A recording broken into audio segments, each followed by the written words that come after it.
Hello everyone, it is Taurus Decan 2 day today. Well, it's been that way for about 9 days so far.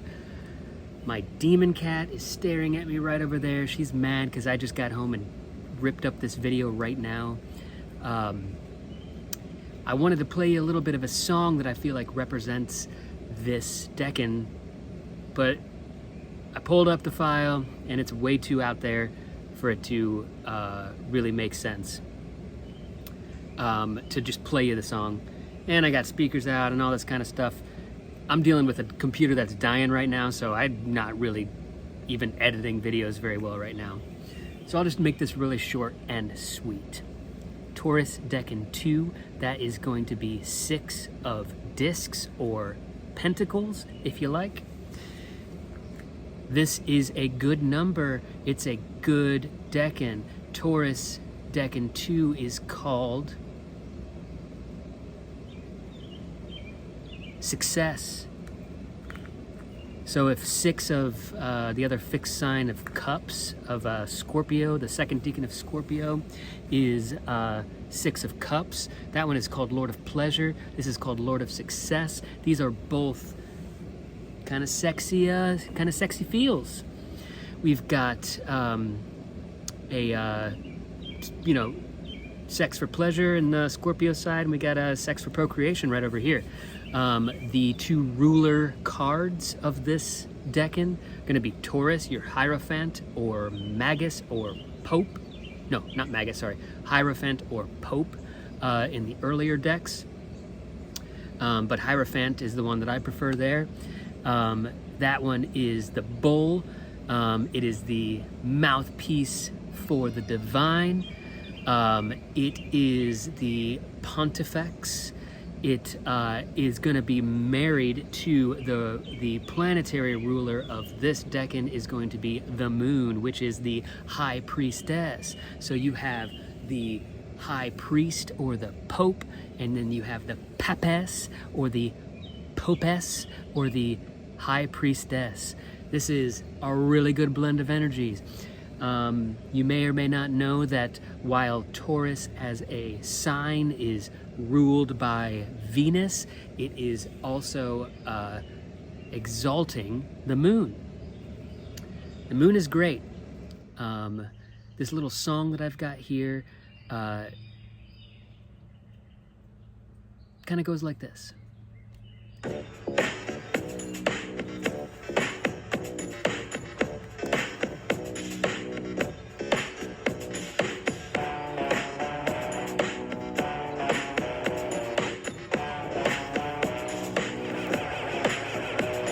I was out late Friday night talking to my priestess about how to get a little fame in my corner. Feeling all shook up over a pamphlet, a little piece of papyrus saying man wasn't born with no soul.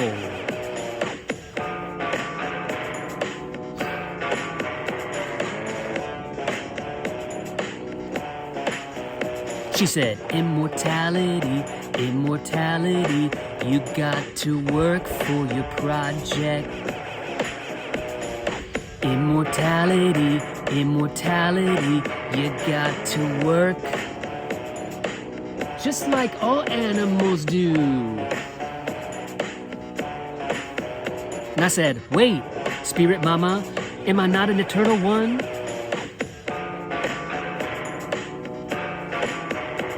I was taught on cluster B, it's always down to just one thing. Just one thing. Believing is believing. Believing is believing. Am I not an eternal one? You gotta work for your projects. You gotta work for your projects. You gotta work for your projects. Like all us animals do. Okay, that's a little preview. The song, the music of that track is an old, never completed Not Blood Paint song. That lick comes from the one, the only Joe Stratton of Not Blood Paint. We were working on a little song and I hijacked it and I turned it into this thing, which is called Immortality Projector. This is a nod to Ernest Becker.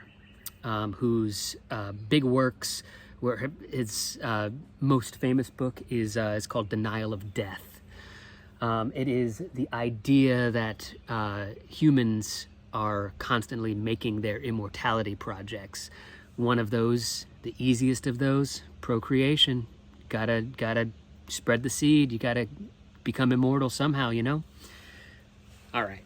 I'm being really silly with this one, but that's kind of an energy of this Decan. You know, it's like you were really worried about all the planting. If you planned the farm project really well this year, if you did enough, you know, in the last couple 10 days. But now things are starting to sprout. The birds are chirping. It's good. We're having fun, you know? It's Taurus season. It's a fixed sign of spring here in the north. All right. So Immortality Projector. It's also kind of based on a little Gurdjieff idea about he liked to really get at people because he made the suggestion that humans aren't born with a soul.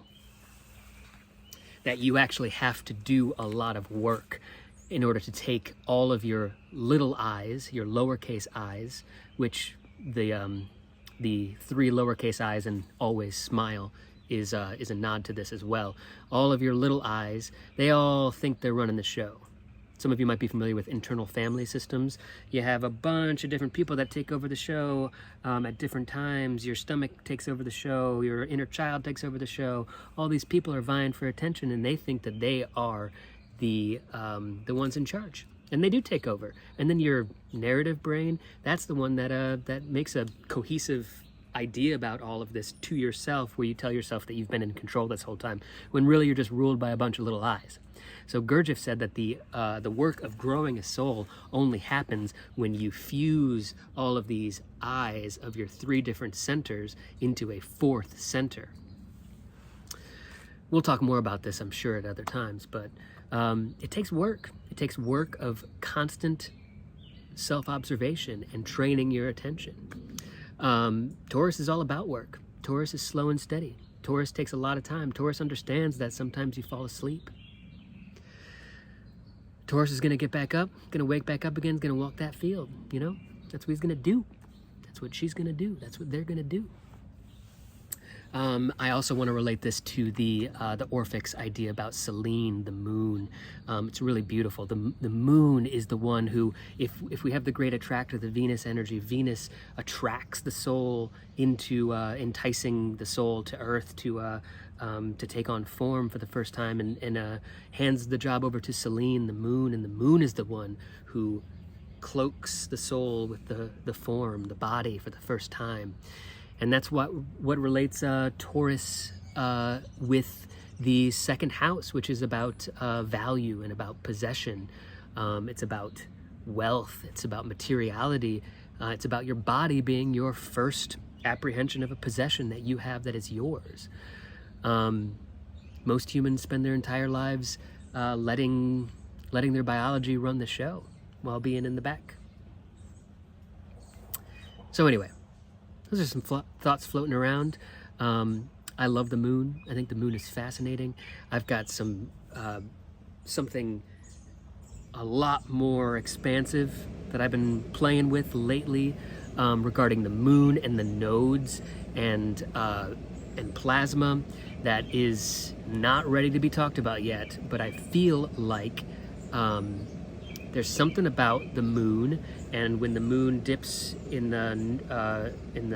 its northern and southern pole, dip into the ecliptic, where it's in line with the sun and in line with the earth, and it does this like 5 degree above and below the ecliptic when it hits on the north, and when it hits on the south, the north node, the south node, there's some sort of discharge effect that happens. And this is what does more of the work, I think, perhaps, or I'm feeling, of anchoring the soul into the body and interfacing those dynamics. I've been searching for some papers and some science that might seem to corroborate these premonitions that I'm having about this. But maybe I'll talk about that more when it feels like it's a more fleshed out idea. Right now I'm just feeling it, and I'm feeling about, I do a lot of studying of, or I have in the past done a lot of studying of children who speak of past life memories. And this is something that happens at a very brief, specific window for children. There's a lot of literature on it, and these memories where the child will draw past lives or speak of past lives, they tend to disappear right around 4.5 to 5 years.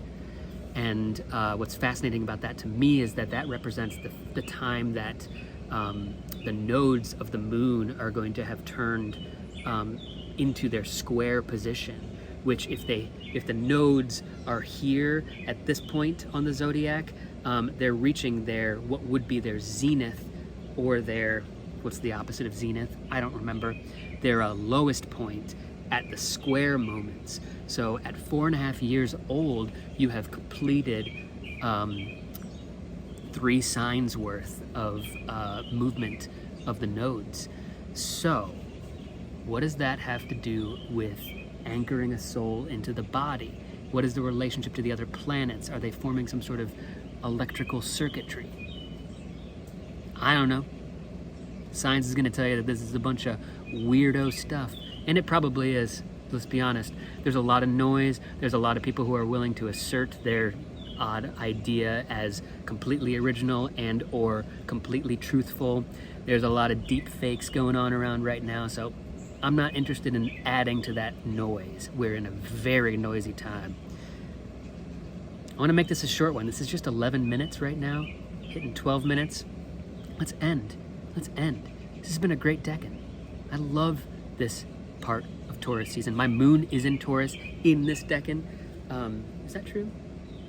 I believe it's in this Decan, my natal moon. So it's taken me a long time to kind of understand what my emotional needs, why my emotional needs are Taurian, and why they're sometimes at odds with my Sagittarius and Gemini impulses that I have as well, or the other placements in my chart.